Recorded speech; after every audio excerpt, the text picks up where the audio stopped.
Então eu vou numa outra pergunta. Boa. E por que o GH é a cereja do bolo na preparação de um atleta de fisiculturismo? Porque ele é caro e ninguém tem dinheiro para comprar e fica imaginando efeito maluco para ele. Discordo, Musso. Então O Júlio fala também pra vai mim. discordar. Fala pra A mim. gente já fez muitas preparações com o atleta. É diferente, Gil.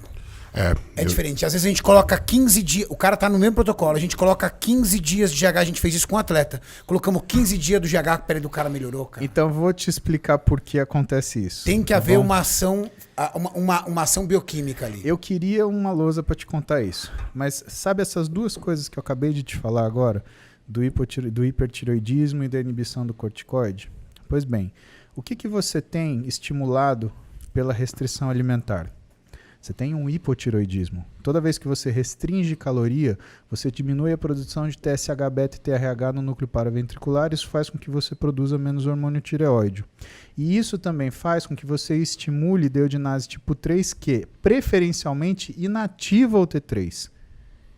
E também transforma o T4, em vez dele virar T3 livre, ele vira T3 para reverso. proteger o metabolismo, deixa ele mais lento. Exatamente.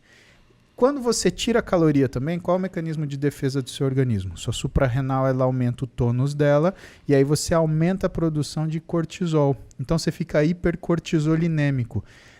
Detalhe da frase que você falou, melhora a pele, né? Pô, a pele dele melhorou. E não é Segura só isso daí. questão da qualidade da pele, no que eu digo de definição. Qualidade da pele que a gente fala, até o vício da pele, né, Júlio? Então Sim. segura essa ideia aí. Segura Tá. exatamente como tá. A pele, basicamente, colágeno tipo 1, colágeno tipo 2, tá bom? Então, toda vez que você tem um hipercortisolismo, você detona colágeno tipo 1 e colágeno tipo 2. A sua pele piora. Então, quando você entra com uma substância que bloqueia lá a 11-beta-hidroxisteroide desidrogenase tipo 1, que vai bloquear a transformação de cortisona em cortisol, você baixa a função cortisolinêmica do cara. Então, pele e músculo melhoram. As duas coisas. Mas você está falando, e agora sim, muito especificamente, de um atleta de competição na fase de pré-contest que está em restrição alimentar e treino intenso. Não, e o cara que o detalhe muda. Exatamente. Você ia falar alguma coisa, Julião? Eu ia falar sobre o uso da aminoglutatimida nesse caso. Ah, tá bom. Então, terminando só do GH. Então, nesse caso específico, Renato, aí você pode ter uma melhora por conta desse efeito colateral do GH. Tá. Por mais que ele aumente a resistência periférica à insulina, tá? Por quê? Porque a ação periférica dele é uma, a ação central é outra, a ação na célula em relação pancreática é outra. Então, você tem esse Então, ajuste. quando o atleta diz, nossa, eu tô tomando GH e eu tô tendo sensação de hipoglicemia, na verdade, isso é real. Não Isso é real. psicológico. Isso não é psicológico. De Isso jeito pode nenhum. ser irreversível? Pode ser irreversível se você usar continuamente durante muito tempo, porque essa ação que eu te falei de melhora, ela é tempo dependente. Depois de um tempo, isso daí para de acontecer, tá? E isso varia de pessoa a pessoa, né? Tem pessoas que essa ação ela dura 1 mês, 2 meses, tem pessoas que isso daí dura 15 dias. Né? Depende de uma série de situações diferentes que fazem com que você tenha esse resultado. Mas o que é o mais importante daí? O mais importante daí é que muita gente faz cagada na vida comum porque fica observando o atleta e se acha na mesma situação. Certo. Ah, estou usando GH para secar. Falou o gordinho. O que vai acontecer? Vai piorar a resistência periférica à insulina, ele vai começar a ter vontade de comer doce. O gordinho, por conta da gordura, ele já tem uma quantidade de T3 livre aumentado, ele já tem essa tendênciazinha, né, de leve hipertireoidismo, né, não chega a ser um hipertireoidismo subclínico, mas ele tem a velocidade metabólica rápida. Só que velocidade metabólica rápida, quando você está fazendo cagada alimentar, você engorda mais rápido, não é que você emagrece. O pessoal usa uma questão de similaridade, né, em relação a não, se eu tenho metabolismo rápido eu emagreço, se eu tenho metabolismo lento eu engordo. Não tem nada a ver isso. Se você tem um metabolismo rápido e você come mal, você engorda. Se você tem um metabolismo bom e você acelera ele, né, com qualquer situação, o que acontece? Você tende a ficar onde você está, ou talvez melhore um pouquinho. É isso que a gente vê em situações como, por exemplo, dieta de ciclo de carboidrato, né? Quando você tem essas variações ajustadas. Do aminoglutetimide, a única coisa que é complicada do aminoglutetimide, Julião, é que ele é um inibidor de esteroidogênese. Então, você tem produção de esteroide... Não só do cortisol. Exatamente. Então, o que ele vai inibir? Ele vai inibir a função de tudo que é esteroide suprarrenal. Então, todo o córtex da suprarrenal ele vai ficar comprometido. A camada glomerulosa na produção de aldosterona, a camada fasciculada na produção de cortisol e a camada reticular na produção de androstenedione, DHEA, testosterona. Né? Então, tudo isso falha. E qual é o grande problema? Ele é extremamente lesivo para o fígado. Para você fazer uma lesão hepática e ter um problema grave, é muito fácil mesmo. Eu vou te contar um pouco de uma experiência que eu tive foi o Dennis James na época, na minha primeira preparação em 2012, onde eu acredito que eu consegui o melhor condicionamento da minha vida. E durante toda a preparação, eu vim fazendo ciclo de carboidratos com uso de testosterona, assim como todos os atletas, incluindo o GH. No final da preparação, no último dia, faltando aproximadamente 16 horas, era sexta-feira à noite, ele me deu meio comprimido de aminoglutamida. E ele não sabia se ele dava meio ou um quarto, então ele ficou pensando ali uma meia hora para saber se ele cortava ainda na metade. No final das contas, ele acabou dando esse meio comprimido. Eu não compreendia. E aí eu fui entender depois, porque eu fui estudar né? o porquê daquela quantidade, se ele errasse por tão pouco, o que aconteceria. Exatamente. Cara, no dia seguinte, meu físico estava transformado. Eu estava seco, bem seco, mas no dia seguinte, eu consegui um estrado de dry, Renato, que eu nunca tinha conseguido. Mas qual era o risco que ele estava sofrendo? Qual que era o risco? De me transformar numa pessoa mais magra possível. Porque o aminoglutamina, se eu não me engano, é o Orimetém, não é? Exato. Você lembra que entre 98 e 2004... Era só o que tinha. Era febre. Era só o que tinha. E assim, o Orimetém era uma joia. Parecia o Increlex de hoje. O cara trazia a cartela, era uma fortuna. Muito caro. Muito caro, mas ele queria que você tomasse todo dia. Todo dia, exatamente. Um comprimido todo dia. Eu lembro disso. A gente aprendeu isso antigamente. Comprei Orimetém. A gente controlava a ginecomastia usando Orimetém. Orimetém, não, e o que eles falavam? Esse cara é o cara, eles falavam assim, aumenta a absorção de todas as drogas e reduz o seu percentual de gordura absurdamente. Isso.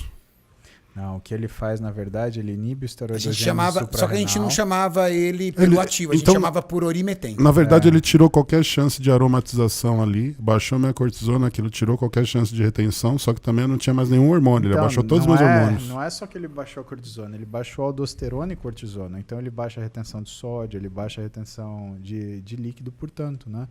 Então, existe a onda agora é o letrozol, né?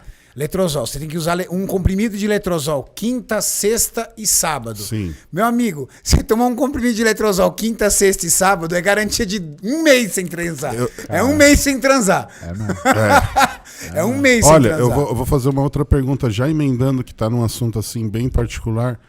Eu ouvi muito também falar agora na nova moda, usar GH intravenoso. Você já ouviu falar disso? Não. Tem alguns atletas que estão usando GH intravenoso, dizendo que é o must. Cara, é a coisa mais imbecil do mundo. Ele é um peptídeo. Se você usar intravenoso, você destrói ele no rim assim, ó. Tum. O GH subcutâneo... Você diminui o tempo de absorção. A vida média dele acaba praticamente. Não, o GH ele tem uma... Ele atinge pico. Olha aí. Ele atinge pico em 20 minutos e vai embora. Então, tanto ele é uma droga... Se você quiser saber se o GH é original... Não adianta você dosar GH. Você tem que dosar IGF-1, né? Agora, se você... E justamente por ser um peptídeo, o que vai destruir dele? Metabolismo renal, né? E assim, basicamente, se você jogar ele na sua circulação venosa, você está jogando ele no rim para destruir. Cara... E olha como os doutores do fisiculturismo são muito loucos. São muito loucos. Estão mijando GH. Eles estão dizendo que estão usando GH intravenoso para acelerar as refeições, entendendo que como você joga intravenoso, você melhorou a performance de absorção e que em 20 minutos você já pode fazer a sua refeição. Incluindo óleos, bolachas, lanches, esse tipo de alimento. Eu, graças a Deus, eu não escuto essas coisas, porque juro. E é difícil, às vezes, você discutir, sabe por quê? Porque esse cara que fala isso, ele não só não tem base científica, como ele acha que a base científica é ridícula. Aí eu penso, poxa, a Pfizer, a Merck, a Sandoz paga uma fortuna para pós-doutorados desenvolverem o ativo, Sim. criarem a molécula. O cara é o pai da molécula. A indústria mais poderosa do mundo. Cria molécula. Cria uma rota de síntese para chegar na molécula.